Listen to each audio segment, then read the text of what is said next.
Hello, and welcome to another episode of Brettcast My Thoughts On. So, as a person who is on YouTube pretty regularly, I have creators that I like and do not like. There are two that I once liked and enjoyed, and now it seems their channels have gone downhill and away from what they used to be, what I liked, and what my reasons for subbing were in the first place. The two channels I am talking about are CinemaSins and Game/Film Theory. I know Game Theory and Film Theory are two different channels, but they're done by the same creator, and the videos are of similar style, just cover different topics, one being about video games and the other being about movies and TV shows. First, I will talk about Game/Film Theory, and then I will talk about CinemaSins. A lot of you are not going to like listening to me analyze YouTube channels that you may like, and while I'm not going to apologize for it, you're welcome to like what you like, as I've said many times before. So, MatPat and the Game/Film Theory channels have been around a good while now. I remember when I found the channels, watched a couple videos, and I was hooked and unsubbed.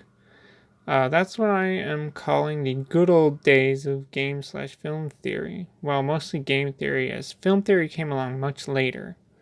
The first problem is that the videos have gone from 5 to 10 minutes in length to 15 to 20 minutes video, and they don't actually add to the theory in the video. All of his videos start with some stupid and not funny joke or skit. You can also add that he always adds something sponsored right in the middle of the video. The middle of the video. I don't mind when a creator does sponsored stuff, as it happens to be a lot to bigger creators, and they usually talk about the sponsor, but they usually wait till the end of the video, or they do it right in the beginning. So, what the hell, MatPat? They don't do it in the middle of the video. MatPat. Yeah, MatPat.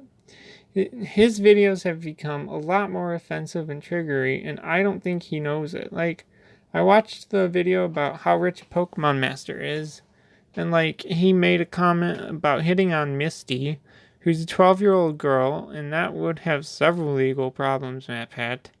Maybe he thought it was a good joke, but it was not. It was not funny at all.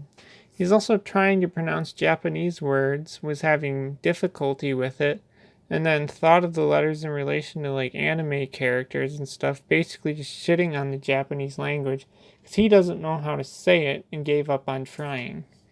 While I'm using a video as an example, let's also add that MatPat doesn't expand on his theories. At the end of his video, he comes to the conclusion that a Pokemon Master would lose money on their journey even if they reached the end of the journey, and bam, end of video. He could have went on to say that in the Pokemon world there's free healthcare for Pokemon and people, free education, and it would seem like everyone has a base income that everyone makes regardless of what you do.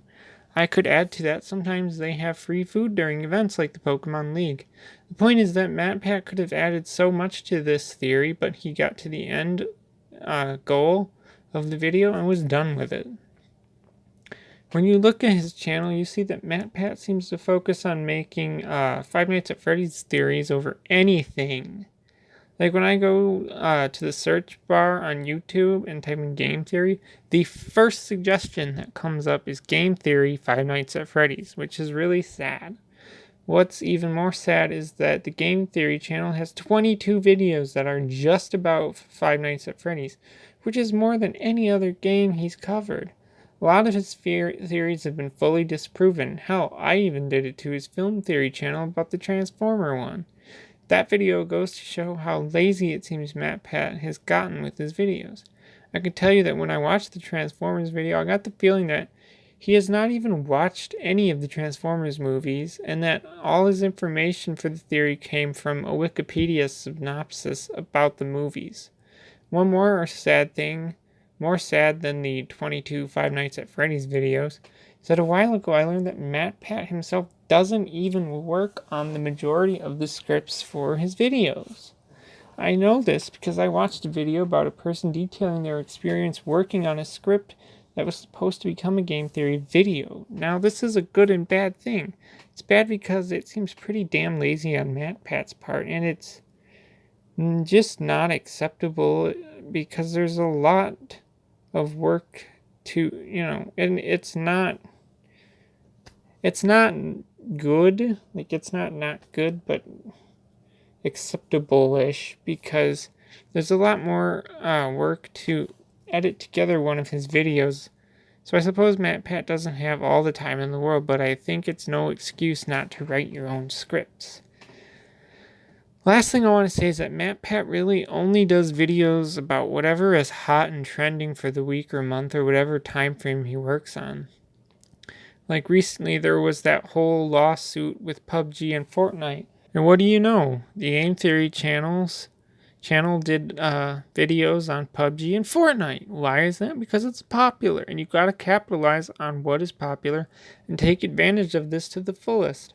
I know that other channels do this, but MatPat's channel does it literally all the time. And when they don't make Five Nights at Freddy's videos. I really think that MatPat has taken the game/film theory channels from good videos with decent facts and science to just jokes and memes and half-assed theories with false information and offensive statements. Thus, I have unsubbed from both the Game Theory and Film Theory channels. Now we are going to talk about CinemaSins. CinemaSins is a rather unique channel that, in appearance, never really seems to change at all. Like, their video thumbnails are always the same style. The everything wrong with text in a smaller font at the top and the movie title in larger font at the bottom. Text is white on top of some pictures of the movies as a backdrop. Occasionally, depending on the picture, the text, sometimes all the text will be on the bottom, sometimes it'll be all on the top. Whatever. The titles of the videos are always the same, that are like, for example, everything wrong with Transformers The Last Knight in 16 minutes or less. And that's the way it is for every single video. The problem starts when you actually watch the videos themselves. Now, when I came to this channel, I liked it because they made criticisms on films that I've seen, that I made my own criticisms, and they lined up with that of CinemaSins.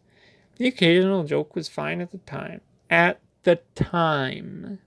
Now, CinemaSins has gone downhill, and what helped me realize this is a 30-minute long video called Sustaining Stupidity: Why CinemaSins is Terrible.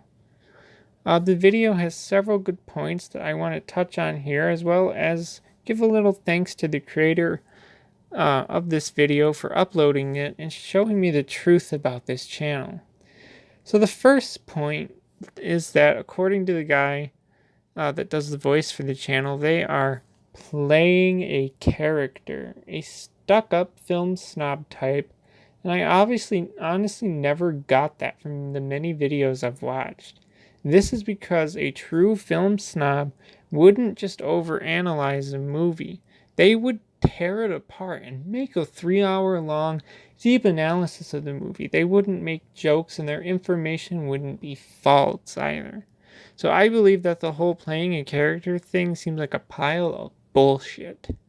The next thing is that CinemaSins is supposedly review, criticism, and parody all rolled into one. Yes, you heard that right. Parody. I have nothing against parody. In fact, I like it when it's done well. I agree with the person in the video when he says that they really dropped the review and criticism part for just parody in their videos. I agree, because they don't feel like reviews at all. If I want a review, I'd watch The Angry Joe Show or Chris Stuckman or someone else, but the whole parody thing falls flat as well. The thing is that the creators of the channel know that they often provide false information, and they respond with bullshit responses like, it's all a joke, or the play a character angle that is just wrong. I also agree with what he says at the end of the video, that people need to stop watching this channel because it's bad for film criticism and review. And the next point, it's bad for people. The video shows comment sections from actual CinemaSins videos. People comment things like, wow, this movie looks terrible, not going to see it. And this is just plain stupid. Like, if you watch a CinemaSins video and you take it as a full review of the movie, then you are contributing to the problem of this channel being so terrible now. This channel's entire point is to point out the flaws of the movie, well, some of them anyway. So if you look at this as, oh, this movie has too many sins, it means it's 100% bad and I refuse to see it, then just get out of here. Remember that the creators of this channel has said that this channel is not about doing reviews of movies and it's more about parody. CinemaSins is not about film criticism at all. It's about jokes and memes and doing things that get as many views as possible and makes them as much money as possible. Maybe that's the point and maybe it's not. It really is not clear to the creators of the channel as they keep changing their answer as to why they make the mistakes they make. The final point I want to make is that the creators of CinemaSins are not the best people, as they just don't care about anything at all. The person who made the video I'm mentioning throughout this video said that in a Twitter Q&A, someone asked CinemaSins what they think about people who wholly criticize their channel, and the creator's answer was, "I don't care." Now that's great for CinemaSins, because that means the creators of the channel are great at taking criticisms toward their channel, because they'll just ignore it.